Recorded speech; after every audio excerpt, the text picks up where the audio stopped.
Hello students, আমাদের চ্যানেলে তোমাদের সকলকেই স্বাগতম। আজকের ক্লাসে আমরা ক্লাস 7 এর রায় ও মার্টিন 2024 প্রশ্নবিচিত্রার ইতিহাসের থার্ড ইউনিট টেস্টের 4 নম্বর স্কুলের প্রশ্নোত্তরগুলি করব। ইতিহাসের আগের স্কুলের প্রশ্নোত্তরগুলি তোমরা যদি দেখে না থাকো তাহলে অবশ্যই আমাদের চ্যানেলে গিয়ে দেখে নিও। নিচে ডিসক্রিপশনে লিংক আমি দিয়ে রাখলাম। আর তোমরা যদি আমাদের চ্যানেলে নতুন হয়ে থাকো তাহলে চ্যানেলটিকে সাবস্ক্রাইব করে পাশে থাকা বেল আইকনটি অলে প্রেস করে রেখো। তাহলে পরে ক্লাসের ভিডিওগুলি আমি আপলোড করলেই তোমাদের কাছে নোটিফিকেশন পৌঁছে যাবে। তাহলে শুরু করা যাক। ১ নম্বরে আছে পূর্ণ বাক্যে উত্তর লেখো। যে কোনো ১২টি করতে বলেছে। ১ নম্বর প্রশ্ন হলো, সীতাবল হিন্দ গ্রন্থটি কার লেখা? এর উত্তর হবে অল বিরুনি। ২ নম্বর প্রশ্ন হলো, সীমান্ত শঙ্করদেব কোথায় ভক্তিবাদ প্রচার করেছিলেন? এর উত্তর হবে উত্তর পূর্ব ভারতের আসামে। ৩ নম্বর প্রশ্ন হলো, চর্যাপদগুলি কখন রচিত হয়? এর উত্তর হবে অষ্টম থেকে দ্বাদশ শতকের মধ্যে। ৪ নম্বর প্রশ্ন হলো, মোগল স্থাপত্যের শ্রেষ্ঠ নিদর্শন কি? এর উত্তর হবে তাজমহল। ৫ নম্বর প্রশ্ন হলো, মোহাম্মদ ঘুরি কাকে পরাজিত করে দিল্লি দখল করেছিলেন? এর উত্তর হবে তৃতীয় পৃথ্বীরাজ চৌহানকে। ৬ নম্বর প্রশ্ন হলো, ফতাওয়া-ই আলমগীরি কার রাজত্বকালে রচিত হয়? এর উত্তর হবে ঔরঙ্গজেবের রাজত্বকালে। ৭ নম্বর প্রশ্ন হলো, শ্রীকৃষ্ণ কীর্তন বইটি কার রচনা? এর উত্তর হবে চণ্ডীদাসের। ৮ নম্বর প্রশ্ন হলো, শিখদের নবম গুরু কে ছিলেন? এর উত্তর হবে গুরু তেগ বাহাদুর। ৯ নম্বর প্রশ্ন হলো, হুমায়ুন নামা গ্রন্থটির রচয়িতা কে? এর উত্তর হবে গুলবদন বেগম। ১০ নম্বর প্রশ্ন হলো, জাটরা কোন সম্রাটের আমলে বিদ্রোহ করে? এর উত্তর হবে ঔরঙ্গজেবের আমলে। ১১ নম্বর প্রশ্ন হলো, হলদিঘাটির যুদ্ধে আকবরের প্রধান সেনাপতি কে ছিলেন? এর উত্তর হবে মানসিংহ। ১২ নম্বর প্রশ্ন হলো, ইংরেজি গভর্ন শব্দের মানে কি? এর উত্তর হবে শাসন করা।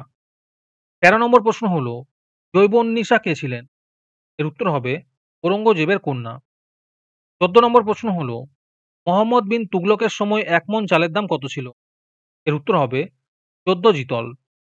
১৫ নম্বর প্রশ্ন হলো, ভারতের সংবিধান কবে কার্যকরী হয়? এর উত্তর হবে ১৯৫০ খ্রিস্টাব্দের ২৬ জানুয়ারি। তারপরে ২ নম্বরে আছে সঠিক উত্তরটি নির্বাচন করো। যেকোনো ৬টি করতে হবে। ১ নম্বর প্রশ্ন হলো, নেপাল থেকে চর্যাপদের পুঁথি উদ্ধার করেন? এর উত্তর হবে হরপ্রসাদ শাস্ত্রী। ২ নম্বর প্রশ্ন হলো, সুফিরা গুরুকে মনে করত?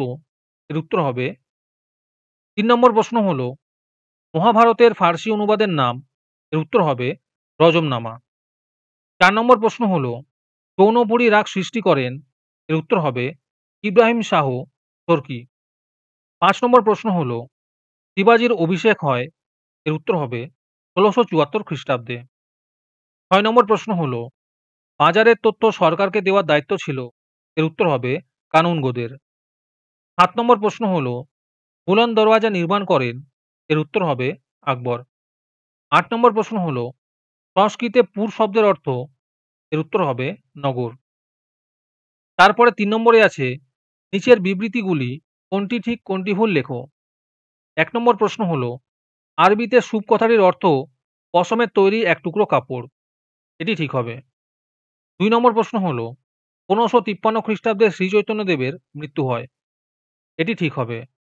৩ নম্বর প্রশ্ন হলো, সুলতান আলাউদ্দিন খলজির আমলে তৈরি হয় আলাই দরওয়াজা। এটি ঠিক হবে। ৪ নম্বর প্রশ্ন হলো, ঔরঙ্গজেব শিবাজিকে দমন করার জন্য রাজা মানসিংহকে পাঠিয়েছিলেন। এটি ভুল হবে। ৫ নম্বর প্রশ্ন হলো, সরকার শব্দটি এসেছে সংস্কৃত থেকে। এটি ভুল হবে। ৬ নম্বর প্রশ্ন হলো, কুতুব মিনার নির্মাণের কাজ শেষ হয়েছিল কুতুবউদ্দিন আইবকের শাসনকালে। এটি ভুল হবে। তারপরে আছে, ক স্তম্ভের সঙ্গে খ স্তম্ভ মেলাও। ১ নম্বরে আছে শিরিন কলম।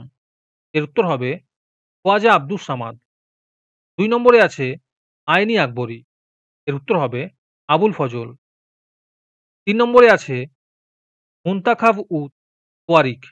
এর উত্তর হবে বদাউনি। ৪ নম্বরে আছে পদ্মাবতী। এর উত্তর হবে সৈয়দ আলাউল। তারপরে ৫ নম্বরে আছে নিচের বিবৃতিগুলির সঙ্গে মানানসই সঠিক ব্যাখ্যাটি খুঁজে নিয়ে লেখো। ১ নম্বর বিবৃতি হল, ভারতের শাসন ব্যবস্থায় বংশানুক্রম রাজা বা রানীর স্থান নেই। এর উত্তর হবে ব্যাখ্যা ৩, ভারত গণতান্ত্রিক রাষ্ট্র। ২ নম্বর বিবৃতি হল, মোগল প্রশাসনের বিরুদ্ধে সৎনামীরা বিদ্রোহ করেছিল। এর উত্তর হবে ব্যাখ্যা ২, সৎনামীরা মোগল স্বৈরাচারের বিরোধিতা করতে চেয়েছিল। ৩ নম্বর বিবৃতি হল, মধ্যযুগে মণিপুরী নৃত্যে রাধাকৃষ্ণ ছিল প্রধান চরিত্র। এর উত্তর হবে ব্যাখ্যা ২, এই সময় বৈষ্ণব ধর্ম মণিপুরে বিস্তার লাভ করেছিল। তোমাদের মধ্যে থেকে যে কোনো ২০ জন আজকের ক্লাসের পিডিএফটি একেবারে বিনামূল্যে নিতে পারো। তার জন্য তোমাদের এই ভিডিওটিকে লাইক, শেয়ার, সাবস্ক্রাইব এবং কমেন্টের মধ্যে #ফ্রি পিডিএফ লিখতে হবে। এই ভিডিওতে যখন 50টি লাইক এবং 50টি সাবস্ক্রাইব হয়ে যাবে, তারপরেই আমি ভিডিওর কমেন্টের মধ্যে থেকে র্যান্ডমলি যে কোনো ২০ জনের সাথে যোগাযোগ করে ফ্রি পিডিএফটি দিয়ে দেব। আর বাকিরা এই পিডিএফটিকে ৩ টাকা দিয়ে আমাদের হোয়াটসঅ্যাপ নাম্বার 7501121499 যোগাযোগ করে নিতে পারো। আর তোমরা যদি আমাদের হোয়াটসঅ্যাপ চ্যানেলে জয়েন হতে চাও, তাহলে ডিসক্রিপশনে লিংক দিয়ে রাখলাম, সেখান থেকে তোমরা আমাদের হোয়াটসঅ্যাপ চ্যানেলে জয়েন হতে পারো। তারপরে ৬ নম্বরে আছে ২-৩টি বাক্যে উত্তর লেখো। যে কোনো ৬টি করতে বলেছে। এই প্রশ্ন উত্তরগুলি আমি তোমাদের দেখিয়ে দিচ্ছি, তোমরা দেখে দেখে নোট ডাউন করে নিও। ১ নম্বর প্রশ্ন হলো, ইয়াত্রা দুরা কি, কোথায় এর ব্যবহার হয়েছিল? ২ নম্বর প্রশ্ন হলো, ভারতের চিস্তি সম্প্রদায়ের প্রতিষ্ঠাতা কে?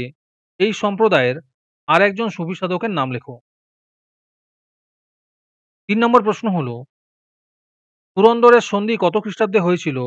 এই সন্ধির ২টি শর্ত লেখো। ৪ নম্বর প্রশ্ন হলো, ব্লক ও জেলা স্বায়ত্তশাসনের ভার কাদের ওপর থাকে? ৫ নম্বর প্রশ্ন হলো, পারসিক চক্র কি? ৬ নম্বর প্রশ্ন হলো, অষ্টপ্রধান বলতে কি বোঝায়? ৭ নম্বর প্রশ্ন হলো, শিখদের ধর্মগ্রন্থের নাম কি? এটি কোন লিপিতে রচিত?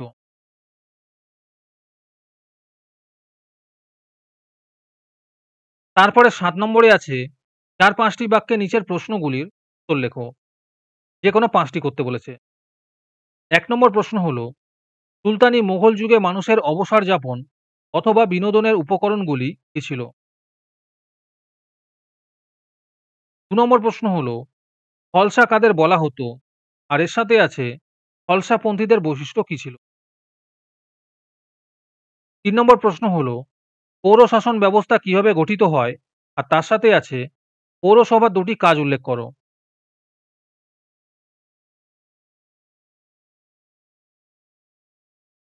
৪ নম্বর প্রশ্ন হলো, ভক্তিবাদ বলতে কি বোঝায়? আর তার সাথে আছে, মধ্যযুগে ভারতে ভক্তিবাদের স্থানের ২টি কারণ লেখো।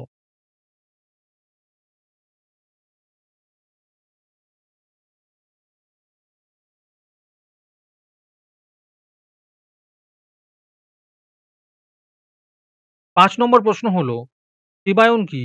আর তার সাথে আছে, এর থেকে বাংলার কৃষকদের জীবনের কি পরিচয় পাওয়া যায়?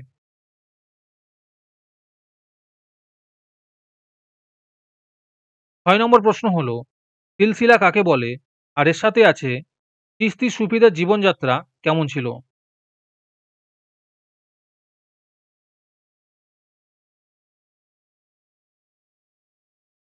৭ নম্বর প্রশ্ন হলো, মোগলদের দরবারি চিত্রশিল্পের পাশাপাশি বিভিন্ন আঞ্চলিক ক্ষেত্রে চিত্রশিল্পের বিস্তার সংক্ষেপে উল্লেখ করো।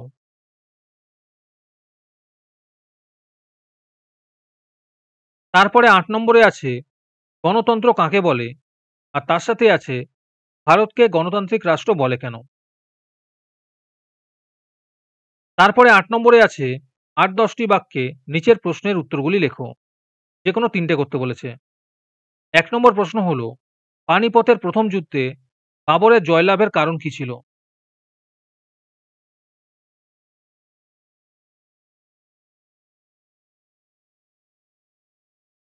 ২ নম্বর প্রশ্ন হলো, সুলতানি যুগের বাংলায় স্থাপত্য নিদর্শনগুলি সম্পর্কে আলোচনা করো।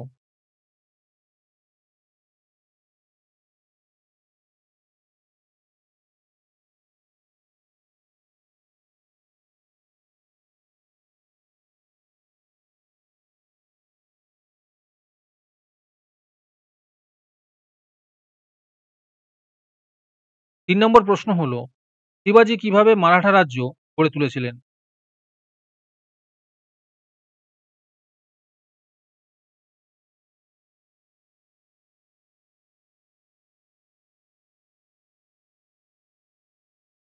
4 নম্বরে আছে, কবিরের টিকা লেখো।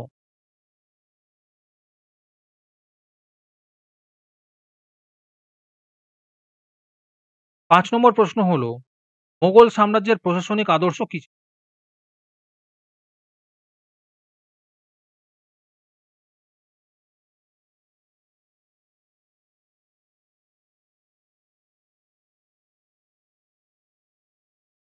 আজকের ক্লাসটি তোমাদের ভালো লেগে থাকলে অবশ্যই একটি লাইক এবং বন্ধুদের কাছে শেয়ার করে দিও।